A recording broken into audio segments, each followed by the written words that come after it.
बढ़ते student question number 8 की तरफ। Predict the major product of the following reaction. आपको ये जो कुछ रिएक्शन है, जिसमें ये पहला रिएक्शन है, दूसरा, तीसरा, ये चौथा, ये पांचवा, छठा, इन 6 रिएक्शन में आपको बताना है कि मेजर प्रोडक्ट आपके कौन कौन से बनेंगे।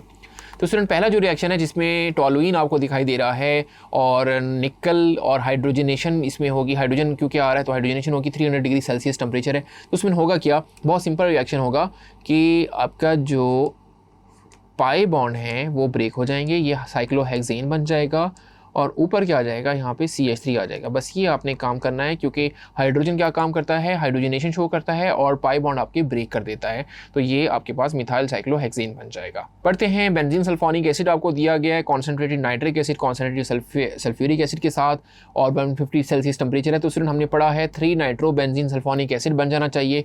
तो आपको ये पता है कि SO3H जो है ये इस पोजीशन पे NO2 को ले आएगा। बाकी आपने एज इट इज़ लिख देना है, SO3H आ जाएगा और वाटर मॉलिक्यूल आ जाएगा, क्योंकि SO3H जो है वो मेटा डायरेक्टिंग ग्रुप है। तो ये मेटा की पोजीशन पे आपको इसने NO2 को दे दिया, क्योंकि ये ऑर्थो पोजीशन है, ये मेटा पोजीशन है और ये पैरा पोजीशन है। सो होपफुली आपको क्लियर हो गया होगा। तो ये आपके पास जो कंपाउंड है उसका नाम भी हम लिख देते हैं 3 नाइट्रो है और benzene sulphonic acid, benzene sulphonic acid. Hopefully आपको क्लियर हो गया होगा। बढ़ते हैं नेक्स्ट की तरफ, जिसमें आपको देखें CH3 दो आपको मिथाइल ग्रुप यानी पैराजाइलिन भी हम उसको कह सकते हैं। पैराजाइलिन आपको दिया हुआ है, पैराजाइलिन, और उसमें आप KMnO4 ऐड कर रहे हैं, अल्कलाइन KMnO4। तो ऑक्सीडेशन होगी, जाहिर सी बात है, आपको ऑक्सीजन यहाँ पे यूज़ होगी। तो उसमें देखें जब ऐसा होता है तो स्टूडेंट कार्बोक्सिलिक एसिड बन जाता है। तो यहाँ पे आपके पास कार्बोक्सिलिक एसिड बन जाएंगे जब भी KMnO4 की ऑक्सीडेशन होगी, ये मैंने आपको बताया था। और 2 कार्बोक्सिलिक एसिड आएंगे, COOH ऊपर भी आ जाएगा, उसको भी ये रिमूव कर देगा, नीचे भी COOH आ जाएगा और 2 वाटर के मॉलिक्यूल आ जाएंगे। तो इसको हम कहते हैं टर्फथैलिक एसिड भी इसको हम बुलाते हैं, टर्फथैलिक एसिड। होपफुली आपको एक क्लियर हो गया होगा। बढ़ते हैं नेक्स्ट पार्ट, जो आपने देखें नाइट्रो ग्रुप है, एक और नाइट्रो ग्रुप है, यानी 1,3 डाई नाइट्रो बेंजीन है। ये है 1,3 डाई नाइट्रो बेंजीन, या आप नाम भी ज़हन में रखें तो आपको अच्छे से क्लियर होगा।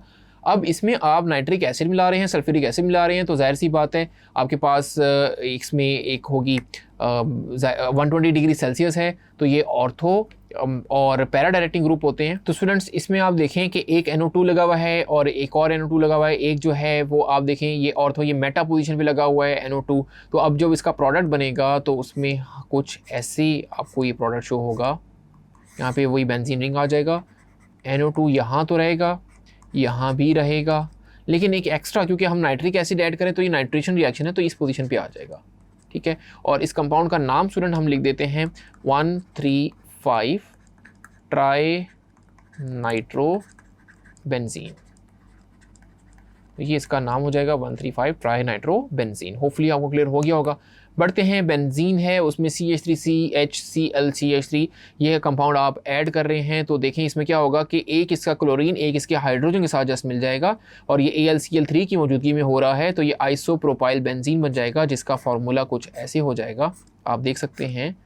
बेंजीन एज इट इज़ आएगा रिंग के साथ, एक तरफ आ जाएगा CH जो कि एज इट इज़ CH है, फिर CH3 आ गया ऊपर, इसके CH3 आ गया और यहाँ पे CH3 आ जाएगा, CH3 आ जाएगा। तो हुआ क्या है कि स्टूडेंट इसमें से आपका जो क्लोरीन है सिर्फ वो रिमूव हुआ है, बाकी एज इट है। देखें CH3 भी है, CH भी है और CH3 भी है, सिर्फ क्लोरीन इस हाइड्रोजन के साथ एक के साथ रिप्लेस हो गया और इसने क्या बना दिया, HCl बना दिया। तो ये आइसोप्रोपाइल बेंजीन, इसको हम कहेंगे आइसोप्रोपाइल बेंजीन। क्यों? क्योंकि आपका नॉर्मल प्रोपाइल नहीं है, 3 कार्बन है लेकिन स्ट्रेट चेन नहीं है, तो इसलिए हम इसको आइसोप्रोपाइल बेंजीन बुलाएंगे। सो होपफुली स्टूडेंट ये रिएक्शन भी आपको अच्छे से क्लियर हो गया होगा। स्टूडेंट स्टार्ट करते हैं, जिसमें आपको देखें टोलुइन मिला हुआ है और ब्रोमीन उसके साथ रिएक्ट कर रहा है कोल्ड और डार्क मौजूदगी में। तो स्टूडेंट यहाँ पे ऑर्थोब्रोमो टोलुइन मिल जाएगा आपको, एक तो आपको मिल जाएगा, देखें ऑर्थो एंड पैरा की पोजीशन पे आपको मिल जाएगा।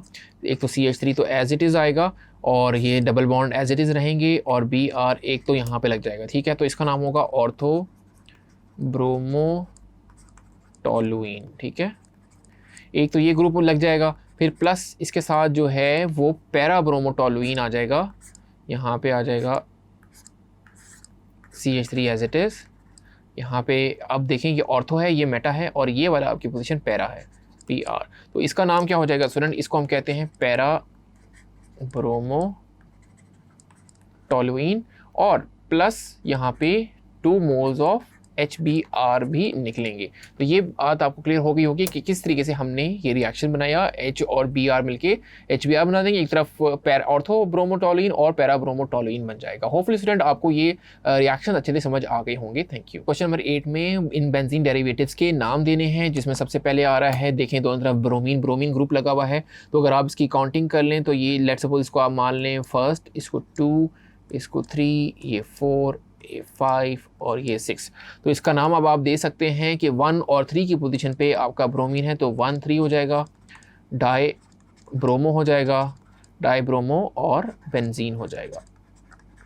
सो होपफुली आपको ये क्लियर हो गया होगा कि 1 3 डाई ब्रोमो बेंजीन। चलते हैं नेक्स्ट की तरफ, जिसमें आप इसकी काउंटिंग करें तो ये आपको इसको मान लें 1, इसको 2, ये 3 carbon, 4th carbon, 5th and 6th carbon. तो स्टूडेंट इसको हम नाम देंगे ortho di methyl benzene, dimethyl benzene, क्योंकि आप देख सकते हैं कि जो CH3 ग्रुप है वो एक्चुअली ऑर्थो पोजीशन में लगा हुआ है। चलते हैं नेक्स्ट को स्टडी करते हैं कि इसमें क्या होगा। अब आप काउंटिंग स्टार्ट कर दें, यहाँ से 1, ये 2, ये 3, 4, 5 एंड 6, इस तरीके से आप कर लें।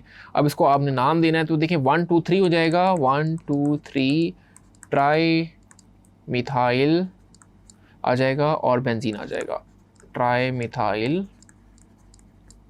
बेंजीन। सो फिर स्टूडेंट आपको क्लियर हो गया होगा कि इसमें 3 आपके पास मिथाइल ग्रुप थे तो 1 2 3 ट्राई मिथाइल बेंजीन हो गया।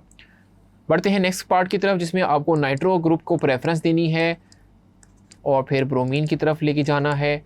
तो अब आप देखें 1 2 3rd पोजीशन पे आपके पास ब्रोमीन आ गया, 5th पोजीशन पे क्लोरीन है, 1st पोजीशन पे आपका पास नाइट्रो ग्रुप है। तो आपने स्टूडेंट जब नेम देना है तो अल्फ़ाबेट्स का ख्याल रखना है। तो पहले ब्रोमीन आएगा, फिर क्लोरीन आएगा, तो 3 ब्रोमो आ जाएगा, 3 ब्रोमो आ जाएगा, फिर से आपने हैश डालना है, और 5 क्या आ जाएगा, क्लोरो, 5 क्लोरो, और फिर NO2 का मतलब नाइट्रो, और फिर बेंजीन। तो स्टूडेंट होपफुली आपको क्लियर हो गया होगा किस तरीके से हमने इसको नाम दिया। चलते हैं नेक्स्ट कंपाउंड की तरफ, जिसमें COOH कार्बोक्सिलिक ग्रुप भी आ रहा है और NO2 ग्रुप भी आ रहा है। आपने प्रेफरेंस कार्बोक्सिलिक को देनी है, तो इस तरीके से आप काउंटिंग स्टार्ट कर देंगे। और आप देखें 4 की पोजीशन पे आपके पास है नाइट्रो ग्रुप, तो आप लिखें 4 नाइट्रो, 4 नाइट्रो, और क्योंकि COOH का मतलब बेंजोइक एसिड बन जाएगा, बेंजोइक एसिड। होपफुली आपको क्लियर हो गया होगा। पढ़ते हैं नेक्स्ट कंपाउंड की तरफ, जिसमें देखें आपके पास OH आ रहा है, तो OH को यहाँ पे पहले प्रेफरेंस दे दें, 1 2, ये 3 आ जाएगा, 4 5 एंड 6। तो इस तरीके से आप इसको लिख लें। अब आप देखें कि 3 की पोजीशन पे क्लोरीन है, तो ये क्या हो जाएगा, 3 क्लोरो, और क्या हो जाएगा, फिनोल हो जाएगा, क्योंकि फिनोल जो है एक्चुअली वो फर्स्ट पोजीशन पे OH है बेंजीन के ऊपर, तो इसका मतलब 3 क्लोरोफिनोल हो जाएगा। सो होपफुली स्टूडेंट आपको जितना भी मैंने ये एक्सरसाइज EQ करवाया ये सारा अच्छे से क्लियर हो गया होगा, along with short question and long question. This is Abdullah signing off from tutorial.pk।